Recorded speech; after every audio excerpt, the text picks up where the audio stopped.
ધારાસભ્ય આદરણીય કાંતિભાઈ ખરાડી સાહેબ, ભાઈ શ્રી દિનેશભાઈ ગઢવી સાહેબ, જિલ્લા પંચાયતના માજી પ્રમુખ પીનાબેન, મંજુલાબેન, લક્ષ્મીબેન, તાલુકા કોંગ્રેસ સમિતિના પ્રમુખ શ્રી કાંતિભાઈ, જાકીરભાઈ, ફુલસીભાઈ, આ જિલ્લા પંચાયતની સીટના સભ્ય વિજયસિંહજી બારડ, ભૂપતસિંહજી વાઘેલા કે જેમણે ખૂબ મહેનત કરીને 2 દાડાથી 3 દિવસથી બધાને ફોન કર્યા અને આ મંડપની સરસ મજાની વ્યવસ્થા કરાવડાઈ દાતા થયા છે, એટલે ખૂબ ખૂબ અભિનંદન ભૂપતસિંહજીને, અશ્વિનભાઈ ચૌધરી,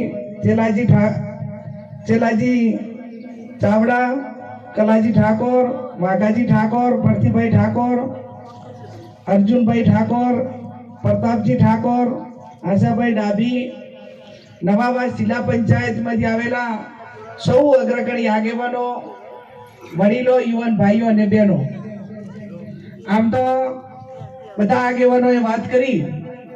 મને દાંતાથી ઘણા બધા ફોન આવે કે બેન તમે બધા તાલુકાઓની અંદર જો છો હજી દાતા અને અમીરગઢ કેમ આવતા નથી? પણ દરેક ઉમેદવારને એવું હોય કે જ્યાં ખૂબ આશા અપેક્ષા હોય અને પોતાના માનતા હોય. હજી હું વાવ વિધાનસભામાં નથી ગઈ ને દાંતામાં નથી ગઈ, કેમ કે વાવ વિધાનસભા મારો પોતાનો મત વિસ્તાર છે અને અહીં કોંગ્રેસનો ગઢ છે, એટલે ચિંતા ના હોય. જ્યાં બધા ભરોસો હોય ત્યાં મોડા જઈએ તો પણ વાંધો ના આવે એવો આત્મવિશ્વાસ સાથે તમારી વચ્ચે આવવામાં થોડો ટાઈમ લાગ્યો છે. દર્શન કરવામાં જગદંબા અંબાજીના આવી હતી બીજા દિવસે, ત્યારે પણ અહીંના ઘણા બધા આગેવાનો ત્યાં આવ્યા છો. આપ સૌને મારી 2 હાથ જોડીને વિનંતી કે મુકેશભાઈ અહીંના ધારાસભ્ય હતા, 15 વર્ષથી સાહેબ છે. આ વિસ્તાર કાયમી કોંગ્રેસનો ગઢ રહ્યો છે, ત્યારે આ ચૂંટણી માત્ર કોઈને સંસદ સભ્ય બની જવા પૂરતી નથી. આ ચૂંટણી આવનાર સમય આદિવાસી હોય, દલિત હોય, ઠાકોર હોય, ઓબીસી હોય, એસસી એસટી, આ તમામ સમાજોનું જે 2009માં કોંગ્રેસ પાર્ટીએ બંધારણ કાયદા હેઠળ બધી જોગવાઈઓ કરી હતી, શિક્ષણનો કાયદો હોય, મનરેગાનો કાયદો હોય, અન્ન સુરક્ષાનો કાયદો હોય, આ તમામ કાયદા એ આ વિસ્તારમાં સૌથી વધારે લાભો મળે એના માટે કોંગ્રેસની સરકારે બનાવ્યા હતા. આદિવાસીઓની જમીનો પોતાનો જે કબજો હોય એના નામે રેગ્યુલર થાય.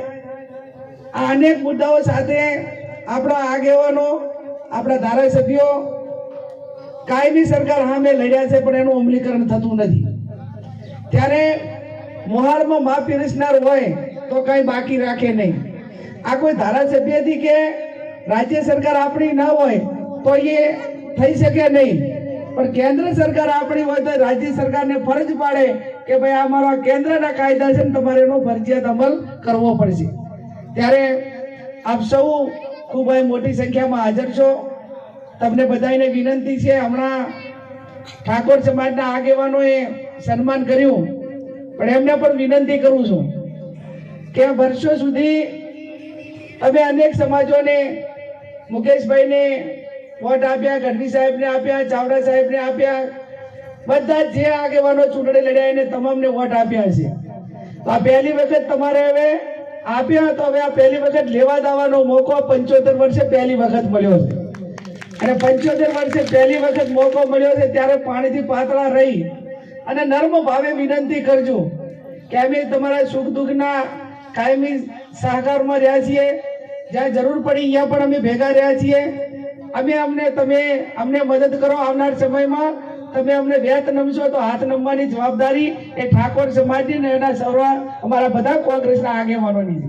ત્યારે આપ સૌ 15મી તારીખે ફોર્મ ભરાવા આવજો, કેમ કે ત્યાં ભાભર હોય, થરાદ હોય અને છેવાડાના ગામો હોય ને 100 કિલોમીટર થાય, અને તમે 30 કિલોમીટરમાં છો, એટલે 30 કિલોમીટરમાં સૌથી વધારે જવાબદારી તમારી દાતા પાલનપુરા વિસ્તારની છે. ત્યારે આમ તો હમણાં વિજયસિંહ કહેતા હતા કે આ વિસ્તારમાં કાંતિભાઈના સોગન પણ કોઈ ખોટા ખાતું નથી. એટલે કેટલી લોકપ્રિયતા હવે તમને ખબર પડી. હવે મારે તમારી પાસે કાંઈ કામ હોય તો કાંતિભાઈને સોગંદ ખવડાવવાના રહ્યા. અને તમે એવા ધારાસભ્યને ચૂંટીને મૂક્યા છે. હું તો બનાસકાંઠાની કોંગ્રેસ અને બનાસકાંઠાના મતદારોને જેટલા અભિનંદન આપું એટલા ઓછા છે કે આખું રાજ્ય પૈસા વાળા વેચાઈ ગયા. ભલે અમે તમારી પાસે 5,000 માંગતા હોય અમે કાંતિભાઈ કે ચૂંટણીમાં ચા પાણીની વ્યવસ્થા તમે કરી દો, મંડપની તમે કરી દો, પણ અમે તમારા મતનો વેપાર નથી કર્યો. અમે તમને લાચન લાગે ને એવું એક પણ કામ નથી કર્યું. ત્યારે અમારી સાથે તમે જે અમારા ઉપર ભરોસો મૂક્યો એની ઈમાનદારી અમારી સાથે છે. અને ઈમાનદારી સાથે હોય ત્યારે લોકો ગેરંટી માંગતા હોય કે ભાઈ તમને વોટ શા માટે આપવા એમ. ઘણી વખત તો 2-3 ઠેકાણે તો મેં સાંભળ્યું મારાથી બેનો સાહેબ ના ખમાણું કે તમને કોંગ્રેસ વાળાને વોટ આલીને શું કરે, તમે વેચી જવાના. એટલે પણ જે વેચાણે ને કે અમે તો હાથ હારે મરી ગયા, અમને શેમાં મળાવે એમ.